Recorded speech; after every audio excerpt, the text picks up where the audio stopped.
Karachi police chief Javed आलामोडो ने वाज़ेह किया है कि ट्रैफिक हादसात की बड़ी वजह भारी ट्रैफिक है। 50% हादसात मलीर और किमाड़ी के इलाकों में होते हैं जहां भारी गाड़ियां चलती हैं। ट्रैफिक हादसात की 345 FIRs दर्ज और 7000 ड्राइवर्स गिरफ्तार किए हैं।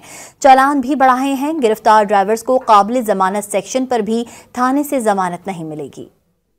टोटल 480 जो हमारे पास ये एक्सीडेंट्स में शहरी उन्होंने अपने जिनकी जान का नुकसान हुआ है, ये आप देखेंगे इसमें फास्ट फ्लाइंग व्हीकल्स खास तौर पे जो पोर्ट के पास आती है, कराची पोर्ट या जो मलीर के वो इलाके जहाँ पे बिन कासिम पोर्ट और दूसरे इलाके हैं, इन एरियाज में सबसे ज़्यादा ये हमारा नुकसान 50% नुकसान उधर हुआ है। जो रेश और नेग्लिजेंट ड्राइविंग या इस तरह की बड़ी गाड़ियां खास तौर पे जो तेज तरीके से चलाती हैं, उनको न सिर्फ उनको हमने FIR दी हैं बल्कि 7000 से ज्यादा ड्राइवर्स को हमने बंद किया है। बेल हम नहीं देंगे, अगर बेलेबल सेक्शन है लॉ का तो वो बेल कोर्ट से करवाएं।